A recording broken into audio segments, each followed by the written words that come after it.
Hola, soy Emilio, me estoy preparando para ser diácono y voy a comentar el Evangelio de hoy, miércoles 17 de septiembre.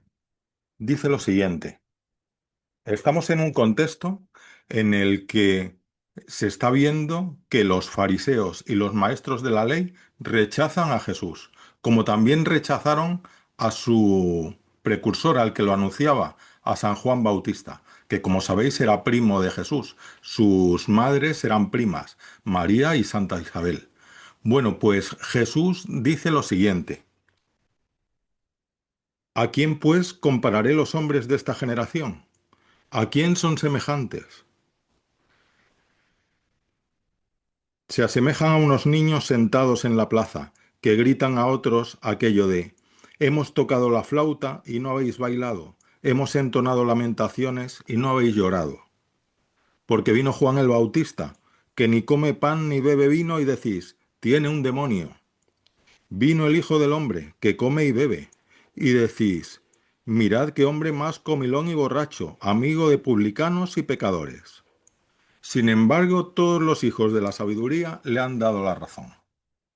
Bueno, pues aquí el Señor nos está hablando de ese problema, de que justamente los que tendrían que guiar a los demás, porque en teoría son los que más saben, pues los están desviando, porque todo el Antiguo Testamento, toda la preparación de Israel, todo lo que leemos en los libros, desde el Génesis, Éxodo, Deuteronomio, los profetas, los libros sapienciales, los salmos, nos está preparando a ese pueblo para recibir al Mesías.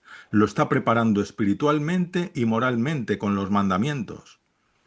Lo ha preparado poco a poco a lo largo de su historia, cuando se les iban las cosas bien, se desviaban de Dios, entonces les empezaba a ir todo mal porque Dios no les protegía y entonces volvían a acogerse a Dios. Poco a poco se han ido preparando y han ido comprendiendo, se supone, porque resulta que los que más saben, los maestros de la ley, los fariseos, les llega el Mesías prometido, al que apunta todo el Antiguo Testamento, y no le reconocen, apartan al pueblo de él.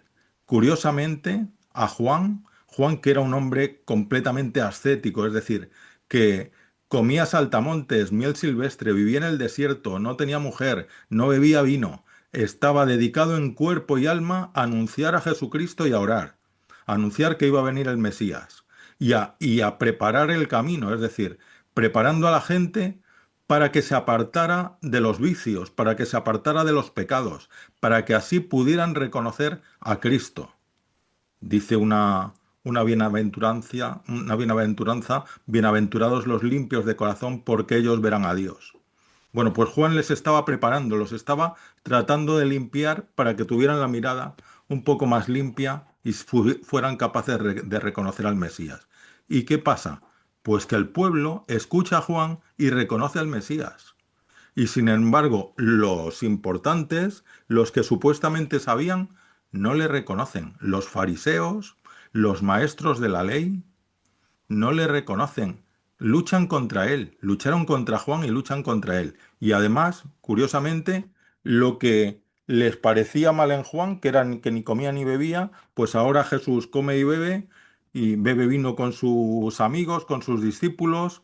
No es tan ascético como Juan, está en otras cosas y también les parece mal, también les parece mal. Bueno, lo que tenemos que procurar es no ser nosotros como esos fariseos. Cada vez que se nos habla en el Evangelio de los fariseos y de los maestros de la ley, no es para que digamos: oh, qué malos eran, uy, qué gente, uy, yo conozco uno que es como esos. Pues no, es que está hablando de ti y de ti y de mí, que a veces nos perdemos.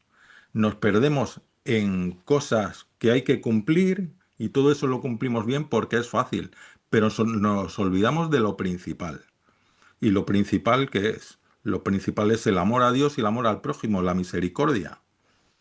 Y si eso no lo tenemos, pues difícilmente escuchamos a Dios cuando habla. Que es lo que les pasaba a ellos. Ellos estaban muy ocupados en cumplir y en construirse su escalón para ponerse por encima de los demás, ¿no? Su pedestal, iba a decir, para ponerse encima de los demás. Pues hoy nos construimos muchos pedestales. Es decir, vemos algo tal en redes sociales, uy, eso es injustísimo, yo le voy a dar a me gusta al que lo critica y tal, y voy a decir y voy a poner verde al que dice otra cosa y tal, y me sitúo en un pedestal moral por encima de los demás, ¿no?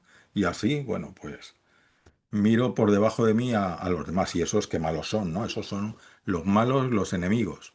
Y, y claro, a lo mejor se nos olvida a nosotros lo principal, ¿no? Que la cuestión no está en dar clics en las redes sociales, sino en otras cosas, ¿no? Y además, a veces tenemos bastante cerca a los que nos necesitan y a los que necesitan nuestra ayuda, ¿no? Y si no estamos haciendo eso, pues ¿qué pedestal nos estamos construyendo? En el fondo, el Señor está presente delante de nosotros, en los demás, y muchas veces en los que tenemos más cerca, y no le estamos reconociendo, como esos fariseos y esos maestros de la ley, ¿no? O sea, que no vayamos por ahí nosotros de fariseos y de maestros de la ley. Todo lo que sea subirse a un pedestal, ya de antemano me tiene que oler mal. Me tiene que oler mal. No me voy a resistir a repetir lo que ya dijo la Madre Teresa de Calcuta cuando le preguntaron, qué cambiaría usted en el mundo? ¿Qué sería lo primero que cambiaría? Dijo, me cambiaría a mí misma. Es decir, que si quieres buscar cosas mal hechas, empieza por ti mismo, lo de la paja en el ojo ajeno y todo eso. Bueno, pues eso, eh, ahí lo tenemos que Jesús nos lo dice. Lo dice con esa pequeña parábola o ese cuentecito que debía ser un dicho que se decía entonces, ¿no? Unos niños que se sientan en la plaza y que dicen, hemos tocado cosas alegres y no habéis bailado, hemos tocado cosas tristes y no habéis llorado. O sea, ¿qué es lo que queréis? En el fondo, que es que lo que estaban esas personas era mirándose el ombligo y mirándose a sí mismos y no querían nadie que les sacara de ahí, ¿no?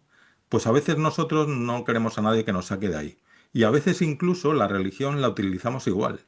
Es decir, nos buscamos religiones o incluso la religión cristiana en lo que nos gusta. Es decir, no nos dejamos sorprender por el Señor. Cuando el Señor nos dice algo que no nos cuadra, pues lo dulcificamos, lo cambiamos, le damos la vuelta, pero no nos dejamos cambiar por Él, ¿no? Y, y bueno, pues así nos pasa, ¿no? Y el Señor fundó su iglesia y eso es algo que tampoco nos gusta. Y a mí me gusta recordar, porque el Señor fundó su iglesia para que tuviera continuidad. Su iglesia no es perfecta, pero Él la fundó para ayudarnos, no para fastidiarnos, ¿no?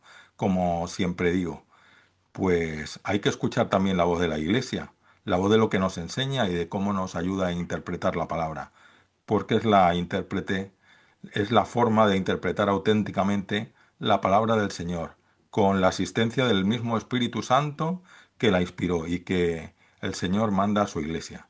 Bueno, pues le pedimos al Señor que no seamos ciegos como aquellos fariseos y aquellos maestros de la ley, y que sepamos ver a Jesús, ¿no? A nuestro alrededor y en la verdad que recibimos. Amén.